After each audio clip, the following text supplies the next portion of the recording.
Buenas tardes, el día de hoy nos encontramos con el profesor Miguel Ángel Herrera, profesor asociado de la Facultad de Derecho, Ciencia Política y Sociales. Buenas tardes, profe. El día de hoy te voy a realizar unas preguntas relacionadas a temas de carácter investigativo. Sí. La primera pregunta es, ¿cómo llegó usted a vincularse a la academia? Muy bien. Lo primero que puedo decir es que la vinculación a la academia no fue algo que estuviera de manera inmediata en mis planes de juventud. ¿Sí? Supongo que ayudó en parte la circunstancia de que al morir tempranamente en mi vida mi padre, tenía 7 años, una de las cosas que quedó a la vista nuestra y mía fue su biblioteca que había ido construyendo en su profesión de abogado y sus inquietudes. Yo quedé en libertad de mirar lo que quisiera y probablemente mi curiosidad en ese tiempo se vio incrementada por esa lectura que él hacía de un cierto modo espontáneamente. Profe, ¿cuáles han sido las agendas de investigación y de docencia en las que usted se ha desarrollado, en las que usted ha participado, se ha involucrado? Bueno, cuando me presenté a la universidad y pasé en la universidad, empezó a funcionar el famoso tema de la investigación y de los modelos asequibles o no a esa persona que empezaba su recorrido. Pero paralelo con eso vinieron las inquietudes políticas que tenían también en el trasunto de mi vida el hecho de que mi padre había sido un activo político liberal que había empezado como socialista, luego como gaitanista, y en el imaginario de ese niño que ya referí, al entrar a estudiar la carrera de Derecho, entonces empecé a preguntarme sobre las cuestiones sociales, sobre el tema de la desigualdad, sobre la problemática de la lucha política, y en el terreno del derecho y la política pienso que empezó a delinearse un interés mayor. Después, en ese recorrido de la política, vinieron los conflictos, las contradicciones, las expectativas en un amplio espectro de gente que tenía el interés de transformar revolucionariamente a Colombia. Y yo entré en contacto con una obra muy puntual que era la obra de Gramsci. Y al empezar a leerlo y demás, empecé a tratar de construir un camino.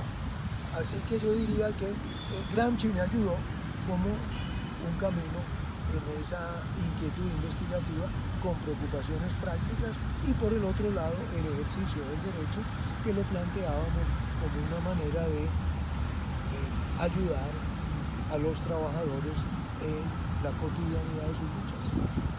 Profe, ¿cuál cree usted que han sido las agendas de investigación en Colombia? Las agendas de investigación en Colombia inicialmente estaban marcadas por los escenarios de la más inmediata preocupación por resolver los problemas económicos, políticos y sociales del momento. Así que uno tendría que hacer una historización de ese recorrido. En lo que a mí en particular me consta, tiene que ver con la conflictividad que se derivó de los problemas del desarrollo. Entonces apareció una corriente crítica que estaba alimentada por los marxistas de ese tiempo, que estaban descentrados del Partido Comunista y que empezaron a hablar de los problemas del subdesarrollo. Y uno de esos autores que yo empecé a leer fue María Rubio, que tenía escritos consignados en unos ensayos publicados como problemas del subdesarrollo.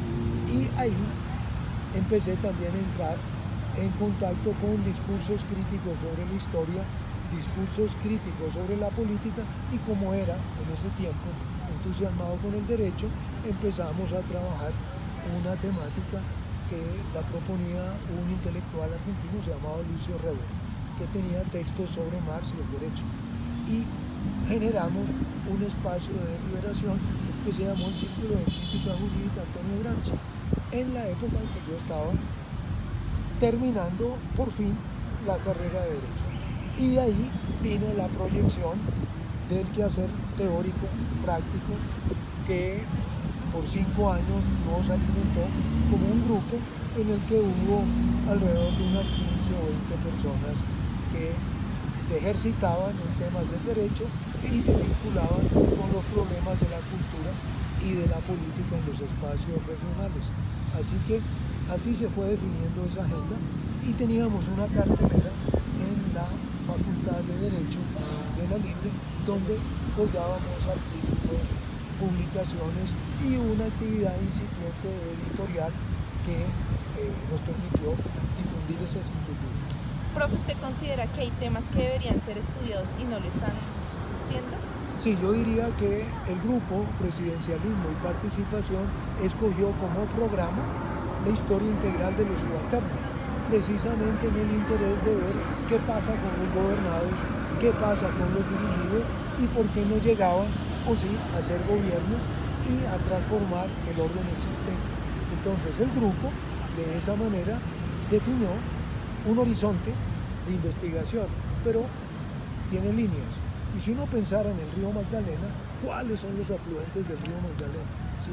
Y de qué manera se secan o no, dependiendo de la temporada de lluvias. Entonces, la temporada de lluvias la dan los procesos sociales, las dan las luchas, ¿sí? Y en esa medida aparecen nuevos tópicos. Yo diría que hoy es evidente que un gran tópico es el tópico de la paz. ¿Por qué? Porque no está resuelto. Otro problema es el problema de la guerra. ¿Por qué? Porque no está resuelto. Otro problema es el problema de la democracia. ¿Por qué? Porque no está resuelto. Y otro horizonte es el horizonte de una globalidad tremendamente conflictiva, donde lo dramático es que pareciera ser que los más poderosos, entre comillas,